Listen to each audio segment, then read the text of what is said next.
because Mike thought they was going to convict him. And he says, Steve, I didn't do this, man. I just believed him. There are conversations that stay buried for years, not because the person holding them lacks courage, but because the world hasn't yet created the space to hear them honestly. Steve Harvey has spent decades making the world laugh, filling television screens with energy, humor, and warmth. But behind the public persona of one of America's most beloved entertainers lives a man who quietly carried something heavy for nearly 2 decades, a truth about his friendship with Michael Jackson and what he witnessed during one of the most brutal public takedowns in modern celebrity history. Now, at 69 years old, Steve Harvey has finally decided to speak. And what he is saying is forcing people to stop, listen, and reconsider everything they thought they knew about the King of Pop. Steve Harvey and Michael Jackson moved in overlapping circles for many years, both rising from humble beginnings to reach levels of fame that few human beings ever experience. But their bond, according to those close to both men, was never built on celebrity. It was built on something far simpler and far rarer in the entertainment world: genuine friendship without agenda. Harvey has spoken in recent interviews about how Michael never wanted people around him who were dazzled by the fame. He was surrounded his entire life by individuals who wanted something from him: access, money, proximity to greatness. Steve, by his own account, simply wanted to be his friend. And that, he believes, is exactly why Michael trusted him with things he never shared publicly. Harvey grew up in Cleveland, Ohio, and like Michael, he understood from an early age what it meant to come from very little and fight your way into a world that wasn't designed for you. Both men carried the weight of complicated childhoods into their public lives, and both understood that the version of themselves the world celebrated was only a fraction of who they actually were. That shared understanding, Harvey suggests, formed the quiet foundation of a bond that would eventually place him at the center of one of the most emotionally raw periods of Michael Jackson's life. The year 2003 changed everything. When British journalist Martin Bashir released his documentary Living with Michael Jackson in February of that year, it detonated a media firestorm that Michael had not anticipated and could not control. The film had been framed to Michael as an opportunity, a rare chance to let the world see him as he actually was, not through the distorted lens of tabloid speculation, but in his own words, in his own home, in unguarded moments. Michael cooperated fully. He opened Neverland Ranch. He spoke honestly about his childhood, his fears, his deep emotional connection to children, and the loneliness that had defined much of his adult life despite the roaring adulation of global fame. He believed people would finally understand him. Instead, the documentary was edited and narrated in a way that cast deep suspicion over his every word and gesture.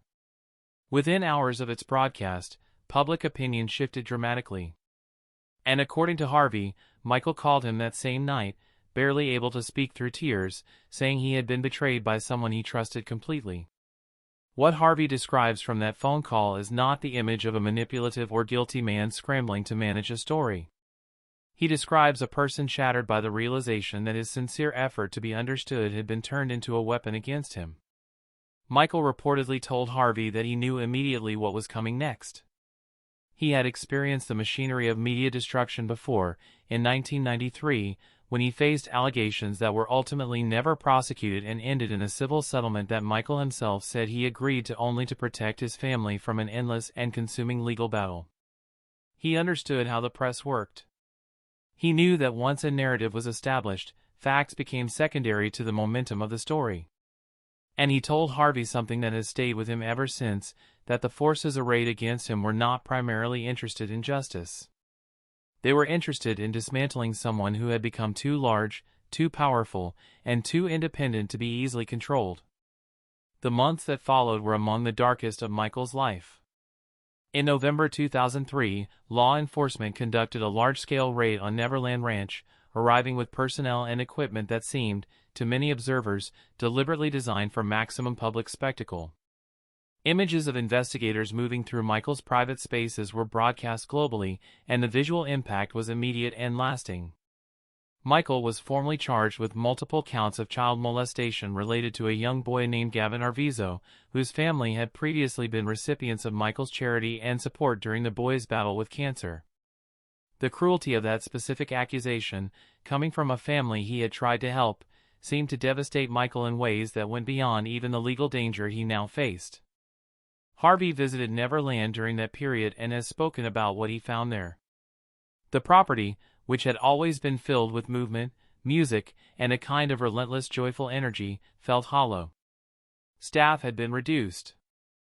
The amusement rides were still. The animals in the private zoo were quiet. And Michael himself looked diminished in a way that Harvey found alarming, thinner than he should have been, visibly exhausted, his hands unsteady. The two men spent hours together that day, and Harvey listened as Michael walked him through every detail of the accusations, pointing out inconsistencies in the story being told about him, explaining timelines that contradicted the prosecution's claims, and asking the question that Harvey says haunted him most: why did the world hate him so much? Harvey has been careful in recounting this to clarify that Michael was not asking out of self-pity. He genuinely could not reconcile the hatred directed at him with the life he believed he had lived. He had spent decades creating music that brought joy to hundreds of millions of people. He had donated enormous sums to charitable causes. He had visited children in hospitals around the world without cameras or publicists present. In his own mind, he had given everything he had to humanity, and humanity had decided he was a monster. The trial itself began in January 2005 and stretched across 5 grinding months. The courthouse in Santa Maria, California became a daily circus, with media infrastructure surrounding it that resembled coverage of a major international conflict rather than a criminal proceeding. Harvey followed the case obsessively from a distance. Michael had specifically asked him not to attend court, not wanting his friend drawn into the spectacle and potentially damaged by association. Harvey has reflected on that request as characteristic of who Michael actually was beneath the fame. In the middle of his own potential imprisonment, he was worried about protecting someone else. Harvey studied transcripts, spoke with people connected to the defense, and watched the testimony unfold. What he saw inside the courtroom, he says, bore almost no resemblance to the story being told about the trial in the press. The prosecution's witnesses contradicted themselves. Timelines shifted under cross-examination. The credibility of the accusers came under serious scrutiny as defense attorneys revealed inconsistencies in prior statements and raised questions about the family's history of making claims against public figures. There was no physical evidence.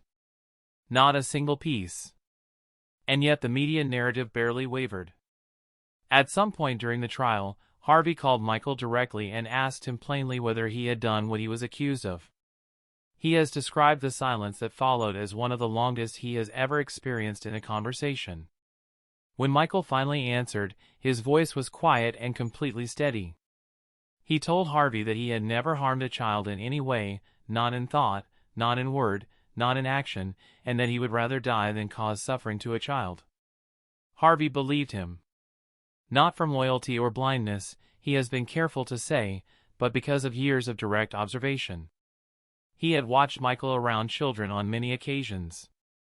What he witnessed was never predatory. It was something harder to explain to a cynical world, a grown man who had never truly experienced childhood himself, who found in the company of young people a kind of pure emotional simplicity that adult relationships, complicated by ambition and ulterior motive, could never provide. That explanation strikes many people as strange. Harvey acknowledges that. But he has consistently argued that strange and criminal are not the same thing, and that the world's failure to hold space for that distinction did enormous damage to a human being who deserved better. On June 13, 2005, the jury returned not guilty verdicts on all 14 counts. The relief among Michael's supporters was overwhelming.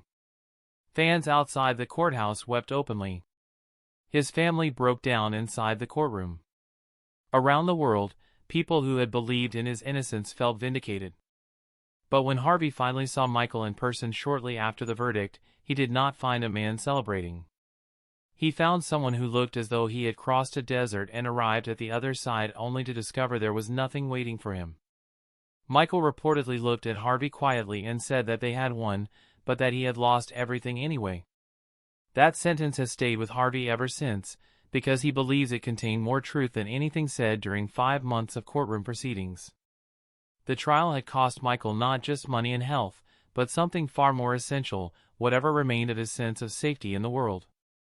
Harvey stayed silent about all of this for nearly 20 years. He watched documentaries reshape the public understanding of Michael's life after his death in June 2009.